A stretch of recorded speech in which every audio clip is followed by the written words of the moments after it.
Do you remember the laughter, the muddy faces,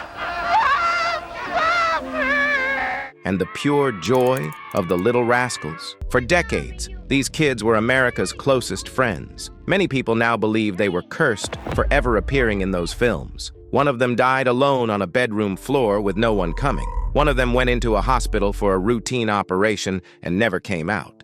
All of them are gone now. What the world never told you about these children will break your heart completely. Carl Alfalfa Switzer. Nobody gets shot over $50, and that's exactly what Carl died for. Carl was born on August 7th, 1927, in Paris. From the beginning, he carried a reckless charm that made people stop and stare. At 8 years old, he and his brother wandered into the Hal Roach Studios cafeteria during a family visit and put on a performance. Hal Roach watched and saw something he could use. Within days, Carl was Alfalfa. He had that squeaky, off-key voice and the infectious confidence while serenading girls who wanted nothing to do with him. By the late 1930s, Alfalfa had surpassed even Spanky, the confident, fast-talking leader of the group and one of the central child stars of our gang. Don't you think if Mr. Marsh is going to stay here any longer, he ought to join our army?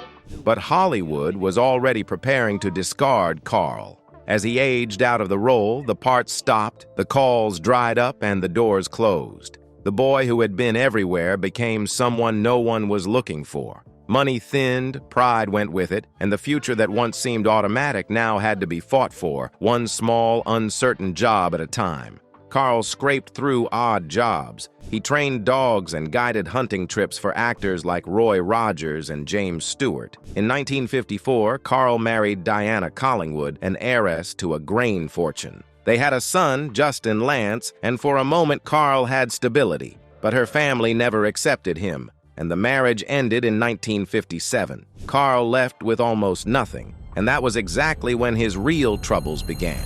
In January 1958, Carl was shot in the arm by an unknown gunman outside a bar. No one was ever caught.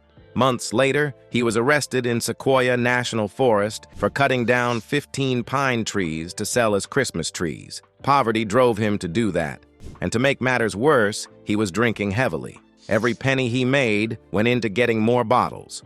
Then came January 21st, 1959, and a $50 argument that ended everything.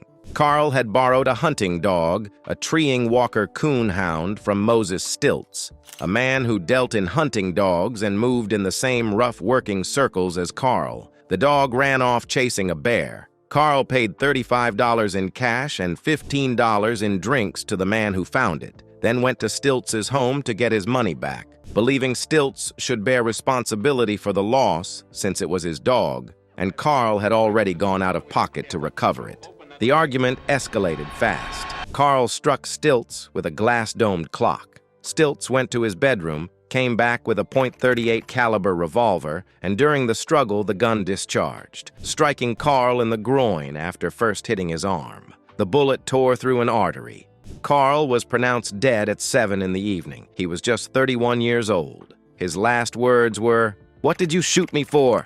Stilts was arrested and charged, but the self-defense ruling was disputed. The hunting knife Stilts claimed Carl had drawn was a small penknife found closed beneath his body. Years later, Tom Corrigan, who had witnessed the incident when he was still younger, said, "It was more like murder. He didn't have to kill him." He also said Carl was turning to leave when the shot was fired. Stilts was never charged. Carl Switzer died the same day as Cecil B. DeMille, one of Hollywood's most powerful and celebrated directors, whose massive productions and towering reputation dominated headlines for decades, and whose obituary swallowed the papers. Just a few lines were dedicated to the boy who had once been Alfalfa. Carl's net worth at the time of his death was essentially zero. He is buried at Hollywood Forever Cemetery. George Spanky McFarland. George McFarland spent his entire life performing for others and making sure they were entertained. He became known for the joy he brought to audiences, but when he took his final painful breath, there was no one there to say goodbye. He died alone and scared. George Robert McFarland was born on October 2nd, 1928, in Dallas, Texas. By the time he was 3 years old, he was Spanky, the bossy, sharp-tongued, confident ringleader of America's most beloved gang of children. Protect the women and children, especially Miss Luella. You sure like her a lot, don't you? But fame given to a child is a strange gift, because the child grows up and the fame does not grow with him. Hollywood kept Spanky as long as he was useful, and then discarded him the moment he was not. There were no royalties, no safety net.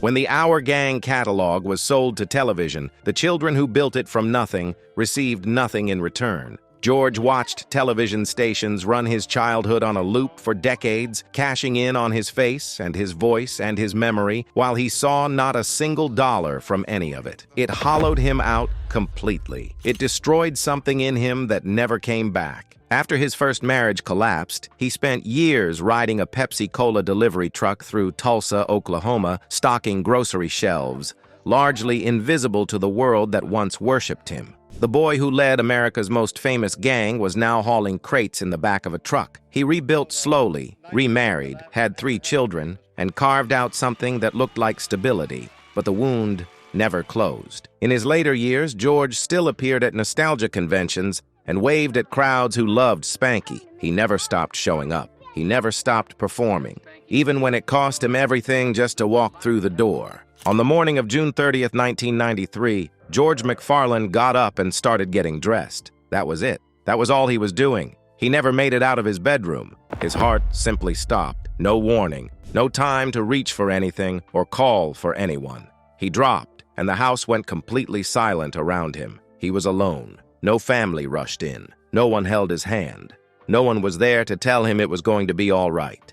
Paramedics worked on him for 30 minutes on the floor of his own bedroom, pounding on a chest that had already given everything it had. It was not enough. He was gone. 2 months later, his family had been planning to surprise him with a star on the Hollywood Walk of Fame. He did not know.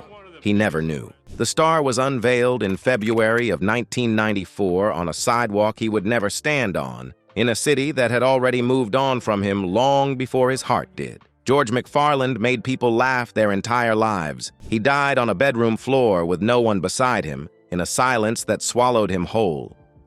Billy Buckwheat Thomas.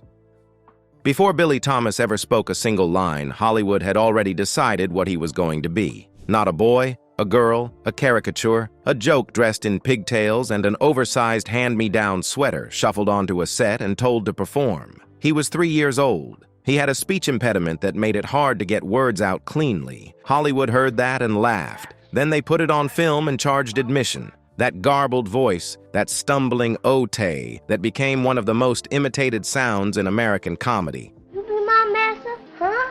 You be my master? I don't want to be your master.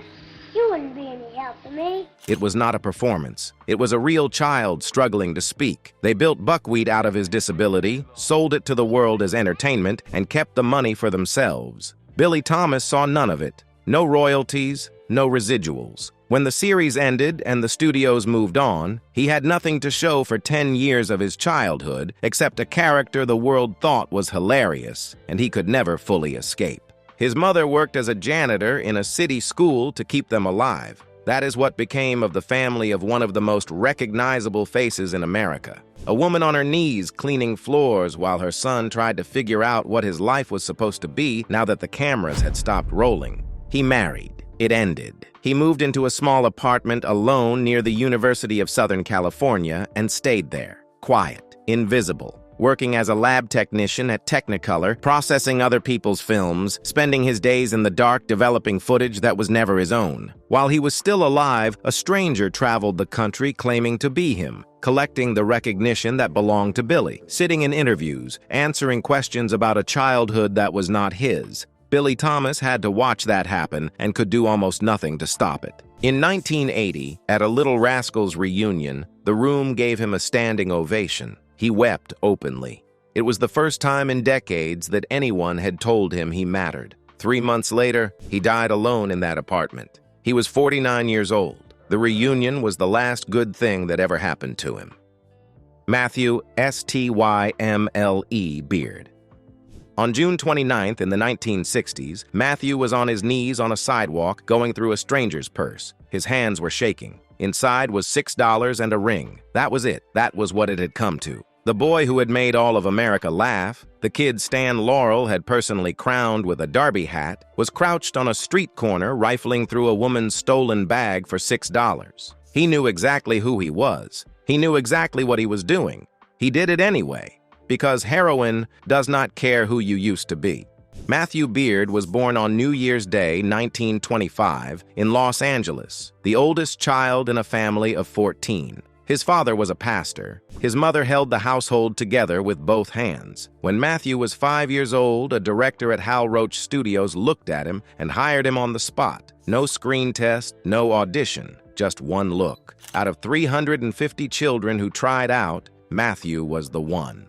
Stan Laurel watched him work on the adjacent set, bought him ice cream, and one afternoon handed him an oversized derby hat off his own head. The hat never fit. It belonged to Stan Laurel. Matthew wore it for the rest of his life. Every dollar he earned went directly to keeping his family alive. 14 people. His salary, his childhood, his entire time under those studio lights, all of it poured into a household that would have collapsed without him. He was never allowed to simply be a child. He was a provider before he was a teenager. When the series ended, Hollywood let him go without looking back. No royalties, no residuals. Through the 1950s and 1960s, television stations ran his face on a loop every single afternoon and made fortunes doing it. Matthew saw nothing. He watched others get rich off the child he used to be, and something inside him broke completely and never healed. He was 18 when he first went to jail. Someone inside introduced him to heroin. That was all it took.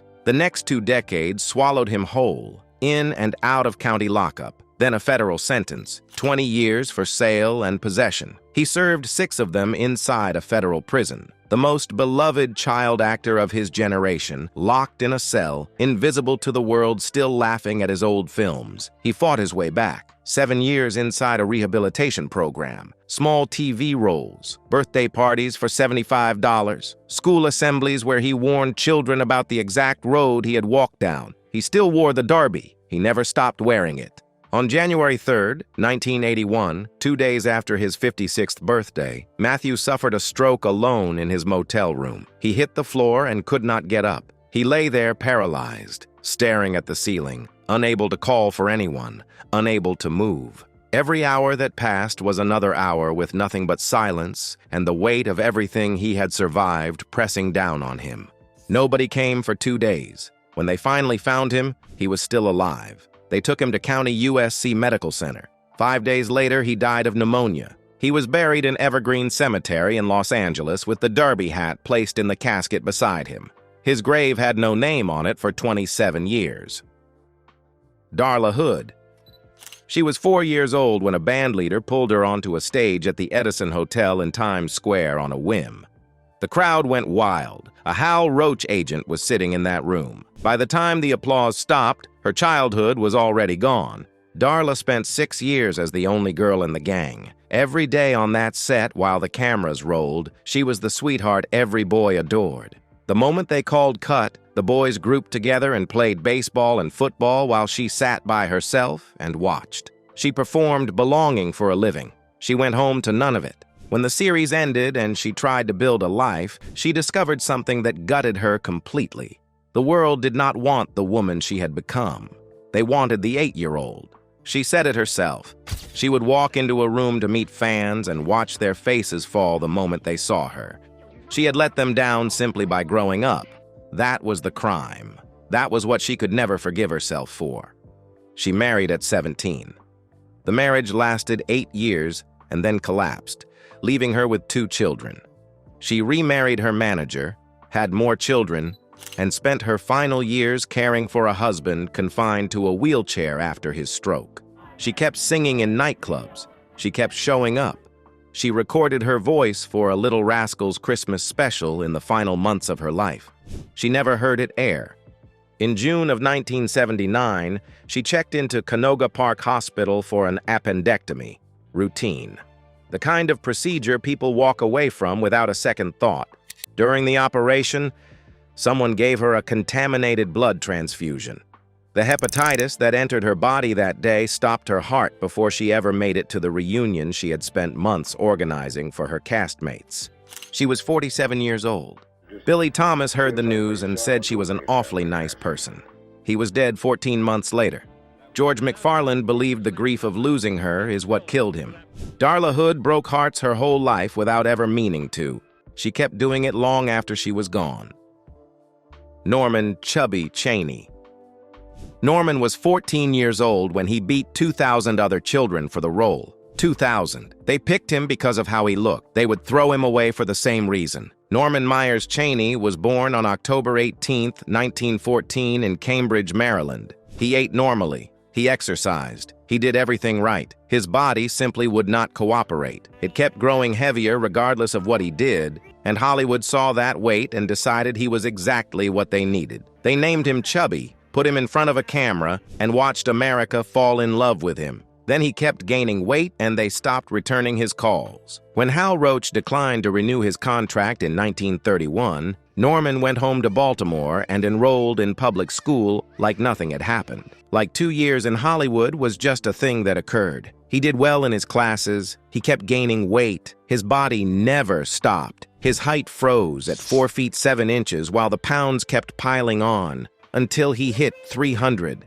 He could not stop it. He could not explain it. Nobody could for years. While he was still a child on that set, still famous, still beloved by audiences who had no idea what was happening to him behind the scenes, Norman wrote a letter to a newspaper columnist. He wrote, "I have a pony, but can't ride it. For when I get up on its back, the poor thing actually cries. I am too short to ride a horse, so I can't ride anything at all. I have a dog which I love so much I feel that it is part of me. Someday I should like to play baseball like other boys, but I am so heavy that I can't run. Write a nice story about me now, and can I have my picture in the paper?" That was the real Norman Cheney, not the comedian, not Chubsy Ubsy. A child who could not ride a pony because his weight made it cry. A child who only wanted to run like other boys. A child asking a stranger to please be kind to him. In 1935, doctors finally identified a glandular disease and put him through aggressive treatment at Johns Hopkins Hospital. The weight came off fast, too fast.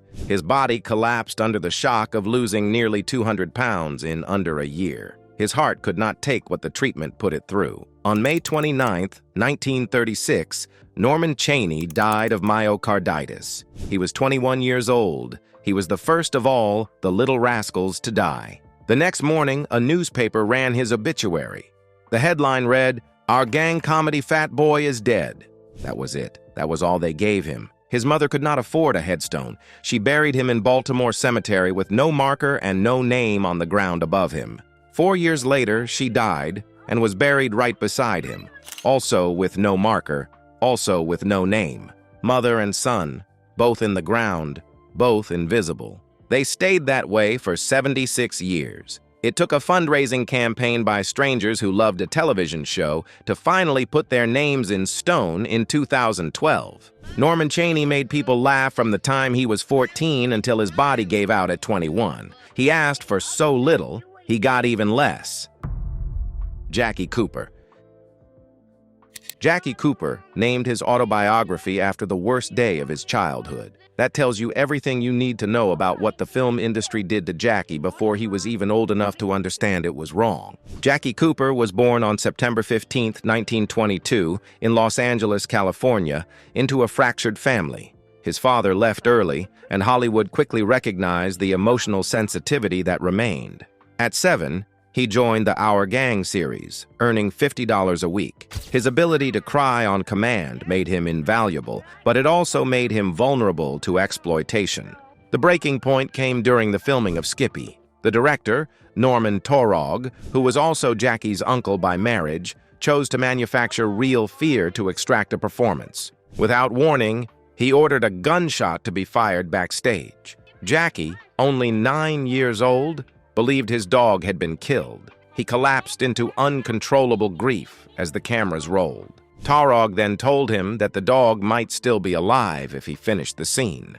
Jackie cried through the take, driven by the desperate belief that his performance could save his dog's life. Taurog won the Academy Award for Best Director. Jackie was nominated for Best Actor. The performance born from a child's terror was celebrated, while the method used to create it was ignored. Jackie never forgave Torog. Decades later, he titled his autobiography, "Please Don't Shoot My Dog," a direct reference to that moment of betrayal and psychological harm. Jackie's personal life was marked by instability before he eventually found some measure of peace. He later transitioned into television, becoming an executive and director. Jackie Cooper died on May 3, 2011, in a convalescent home in Santa Monica, California. He was 88 years old. The word his attorney used for the cause of death was old age, which is the way people describe an ending when the body has simply exhausted every last reserve it had and quietly stopped. Jackie outlived his wife and 2 daughters. It can sound like a kind of victory, living that long, but sitting with it a little longer makes something else clear. There was no one left who truly knew him in those final days. The people who would have filled the room, who would have made the waiting easier, were already gone, and their absence was something Jackie had to carry quietly until the end. Billy "Froggy" Laughlin. Billy Laughlin was born on July 5, 1932 in San Gabriel, California, and from the moment he opened his mouth on the Our Gang set, people could not look away. That raspy, croaking, gloriously bizarre voice made him one of the strangest and most memorable characters in the final years of the Little Rascals. Billy began playing Froggy at 8 years old, and the character took hold immediately. Disturbing rumors later circulated that the studio had pushed him to strain his voice further, making him shout repeatedly until it sounded rougher and more grotesque for comic effect. Whether fully true or not, it fit a consistent pattern of casual physical exploitation that ran through the entire history of child performers in that era, a pattern where the body of a child was simply another resource to be used until it stopped being useful. When Our Gang ended, Billy tried a few auditions and appeared briefly in Johnny Doesn't Live Here Anymore, but somewhere in the quiet of his own thinking, he made a decision that set him apart from almost every other child who had passed through that franchise. He told his mother he was not interested in forcing a film career that no longer felt like his future. Billy walked away on his own terms, with a self-awareness that was remarkable for a teenager. He was trying to build something ordinary and real for himself when tragedy struck. On August 31, 1948, Billy was riding as a passenger on a motor scooter during a newspaper delivery run in La Puente, California, when the scooter turned directly into the path of a speeding truck. The impact was devastating. Billy was rushed to the hospital, where he held on for approximately 6 hours before his injuries took him. He was just 16 years old. The truck driver was never charged. Several accounts noted that the scooter had turned into the truck's path, and Billy's death was absorbed into the accident statistics of post-war California with almost no formal investigation, no public mourning, and no industry tribute. The franchise simply moved on, and the profits continued. Bobby "Weezer" Hutchins. Bobby Hutchins survived being deliberately malnourished by his own father throughout his entire childhood. He survived being isolated, controlled, and discarded by an industry that used him up. He survived all of it. And then, just 30 minutes from the end of his military training, a mid-air collision ended everything. Bobby Hutchins was born on March 29, 1925, in Tacoma, Washington. He arrived in the Our Gang story in the most improbable way. Bobby was just 2 years old when he earned the nickname Weezer. On his very first day at the studio, he ran around the set so fast and so long that he started to wheeze. The name stuck. The character stuck. Over the years that followed, Bobby appeared in 58 Our Gang films across both the silent and early sound eras, a number that sounds like an achievement until you understand what it cost him. His father, James Hutchins, had a plan. The plan was to keep Bobby small and employable by feeding him as little as possible, and to ensure that Bobby and his siblings never learned that normal children got a great deal more to eat than they did. Jackie Cooper, who knew Bobby from the set, recalled it plainly years later. "You'd go to play with Weezer, and his father would pull him away, very competitive," Cooper said. "I didn't get a satisfactory answer from my mother or grandmother as to why, but he was to be left alone. I guess his father was trying to make him a star or something." What Cooper did not fully know as a child was the extent of what was happening behind those closed doors. Bobby was being deliberately and systemically starved by the man who was supposed to feed, protect, and love him. The plan destroyed itself from the inside. The starvation left Bobby physically depleted, lacking the energy and commanding screen presence of his co-stars. He was gradually reduced to a background player and then dropped entirely. When Bobby's contract came up for renewal in 1933, his parents walked into Hal Roach's office and demanded higher pay. Roach terminated the contract instead. The child who had been deliberately kept small and hungry to serve the industry was then simply discarded by it, and the family that had sacrificed him for it walked away with nothing. After his parents divorced, Bobby moved back to Tacoma and worked as a gas station attendant, which was the most anonymous existence imaginable for a boy who had once been watched by millions. In 1943, Bobby enlisted in the Army Air Forces and enrolled in the Aviation Cadet Program. He was building an identity that had nothing to do with what had been done to him. Bobby was learning to fly. He was becoming someone new. Bobby was 30 minutes from the end of his basic training when it happened. On May 17, 1945, during a landing approach at Merced Army Airfield, his plane struck another aircraft from the same unit in a mid-air collision. The other pilot, Edward Hamel, survived with minor injuries. Bobby Hutchkins died. He was just 20 years old. His mother had been scheduled to travel to the airfield the following week for his graduation ceremony. She went instead to bury him. Bobby was laid to rest at Parkland Lutheran Cemetery in Tacoma, Washington. His grave reads, "Our Bob," and it is honored with a flag each Memorial Day. Bobby left behind no fortune from his early fame, no family of his own, and no chance to become the person he had been working so hard to grow into. He had survived everything his childhood threw at him. He just never got to land. Allan Hoskins. Allan Hoskins was one of the highest-paid child performers on our gang. He earned $350 a week at a time when most American families survived on far less than that. But by the time Allan was an adult, every dollar was gone, and by the time he was dying, the industry that had made that money off his face did not even send a card. Allan Hoskins was born on August 9, 1920, in Boston, Massachusetts. He was just 2 years old when he was brought onto the Our Gang set and handed a character named Farina. Allan was one of Hal Roach's personal favorites. He was a child with a natural warmth and expressiveness that the camera loved immediately. The salary was extraordinary for a child performer of that era and should have guaranteed him a future. But there was no legal protection over his own earnings. The money went to his family, and by the time Allan was old enough to need it, it was gone. What also disappeared was any honest explanation of what was being done to him on screen. In the earliest Our Gang shorts, Farina was dressed in girls' clothing and presented with deliberate gender ambiguity, a creative decision made entirely by adults who found it amusing and never once thought to explain it to the child performing it. Allan later said the experience created genuine confusion for him as a young boy, as he couldn't understand why he was being dressed that way. Allan was just 2 years old, then 3, then 4. Performing a role built on an ambiguity he had never consented to and never been told about. And then there were the threats. Despite being one of the most beloved children on the lot, despite earning a salary that dwarfed most adult workers of the era, Allan required a personal bodyguard on set, not to manage admirers, but to protect him from the racist threats that appeared near the studio with enough regularity and seriousness that the production felt a child needed armed protection to do his job.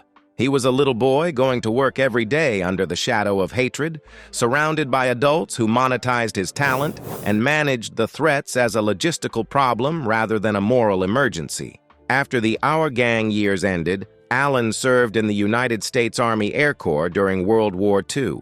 When the war ended, he came home to a Hollywood that offered him almost nothing. Then came the early 1950s and the blacklist, and with it the end of any remaining possibility. His name appeared in connection with socialist and communist associations from his youth, and the pressure that followed closed the door on any acting comeback permanently and without appeal. Allan did not spend his remaining years chasing the industry that had abandoned him. Instead, he went to Oakland and went to work in rehabilitation programs, helping young people struggling with addiction and mental illness in communities that mainstream Hollywood would never have cared about. Then the cancer came and took its toll, both physically and mentally. By the summer of 1980, Allan was 59 years old and dying in Oakland, California, far from the studio lots where he had once been Hal Roach's favorite, far from the cameras and the costumes and the weekly salary that had long since been spent by other people. He died on July 26, 1980, and was buried at Evergreen Cemetery in Oakland. Dorothy DeBorba. Dorothy DeBorba lived long enough to bury all of them. Every name from the Our Gang years, she watched them all go. And people who knew Dorothy in her final years said she carried that accumulated grief like something lodged permanently in her chest. Dorothy was born on March 28, 1925, in Livermore, California. She was 5 years old when she began playing Dorothy in the Our Gang series. She was a quick, sharp, and funny girl with curly hair and mischievous energy and a comic timing that lit up the screen in films like Mush and Milk. Dorothy was a natural, which in Hollywood meant she was useful, and as long as she was useful, the industry kept her close. But when she stopped being useful, the industry simply moved on, the way it always did, without ceremony or explanation. Dorothy married twice and became a mother of two and eventually settled into work as a secretary. The girl who had once commanded a camera now quietly managed someone else's correspondence, carrying that particular kind of sadness that comes from knowing your most vivid years happened before you were old enough to choose them. Like every other surviving cast member, she received no residual payments while her face played on television screens across the country every afternoon for decades. As if to add salt to her injury, the equipment Dorothy had worked around as a child was genuinely dangerous in ways that nobody adequately warned the performers about at the time. The camera technology used in the earliest sound era productions required actors to stand near extremely loud mechanical equipment for hours at a stretch. Multiple production workers from that era developed significant hearing loss as a result. Dorothy's reported chronic headaches in later life may have been only the most visible symptom of neurological stress accumulated during years of childhood sound exposure on those early sets. It was a quiet physical cost that she carried long after the film stopped playing. Then emphysema arrived, settled in, and began its slow and merciless work on Dorothy. It is not a gentle illness. It does not announce itself and retreat. Emphysema tightens the chest week by week, narrowing the world and turning the simple act of moving from one room to another into something that requires planning and endurance. Dorothy, who had once run and laughed and performed with boundless physical energy on a studio lot in California, spent her final years fighting for breath in a body that was slowly losing the ability to draw it. Dorothy DeBorba died on June 2, 2010 in Walnut Creek, California, from emphysema. She was 85 years old, the longest-lived cast member in the group. She had outlived Switzer, Thomas, Laughlin, Hutchkins, Hoskins, and all the rest. She had watched the roster of her childhood companions shrink year by year until she was the last one standing, and people who knew her said the grief of that was something she rarely spoke about but never escaped. Scotty Beckett. Scotty Beckett's father was dead before he turned 4, and somehow, looking back across everything that followed, that beginning feels less like a coincidence and more like a prophecy nobody thought to read in time. Scotty was born on October 4, 1929, in Oakland, California. The story of how he ended up in Hollywood is one of those details that sounds too perfectly cruel to be real. A casting director heard him singing by chance at Cedars of Lebanon Hospital, where his father was recovering from an illness. The father died that same year. The boy who had just performed for a stranger while his father was dying was 4 years old, and the industry that would eventually consume him had already found him. He began playing Scotty at 5 years old, and from the first frame it was clear he had something rare. The crooked baseball cap, the easy chemistry, the natural confidence that most child performers spent years trying to manufacture. Scotty was effortlessly himself on camera, which made him one of the most gifted child performers in the entire series. But it also made him exactly the kind of person Hollywood can destroy with great enthusiasm. The marriages came and fell apart with a regularity that traced the shape of his inner collapse. Beverly Baker, a professional tennis player, married him in 1949 and left within months, citing controlling behavior and jealousy. Sonny Vickers came next. The marriage produced a son named Scott Jr. before it too fell apart. Scotty's life unraveled slowly, one incident feeding the next until trouble seemed to follow him everywhere. He was arrested again and again for drunkenness, drunk driving, drug possession, and passing bad checks. Each charge deepened the cracks in his already fragile life. Then came the car crash in 1959 that left him severely injured. Scotty spent years on crutches and in a wheelchair. The physical damage was only part of the story because the emotional weight grew heavier with time. In 1962, after a long binge of heavy drinking, Scotty attempted to take his own life. He survived, but survival did not bring relief or clarity. By 1967, Scotty had become fully dependent on prescription drugs and was working as an ambulance driver. Some who knew him quietly suspected that the job gave him access to the very medications he could no longer obtain elsewhere. His third wife, Margaret Sabo, stayed with him until the end, or tried to, and even her departure became a scene of violence. As Margaret was moving her belongings out, Scotty tried to stop her. In the chaos that ensued, he struck her daughter Susan over the head with his crutch. Then came May of 1968, and a fight at a bar that was never fully explained. Some accounts placed it in Mexico. Others suggested California. The details remained disputed and unclear, but the injuries were serious, and what followed them was the final chapter. Scotty Beckett checked into the Royal Palms Hotel, a Hollywood nursing home, and was found dead in his room 2 days later. He was just 38. Sleeping pills were discovered near his body. A note was found. The autopsy ruled the cause of death inconclusive, which is the kind of finding that answers nothing and leaves everything open. A final ambiguity for a life that had been built on them. Scotty was buried at San Fernando Mission Cemetery in Mission Hills, Los Angeles, and the losses did not stop with him.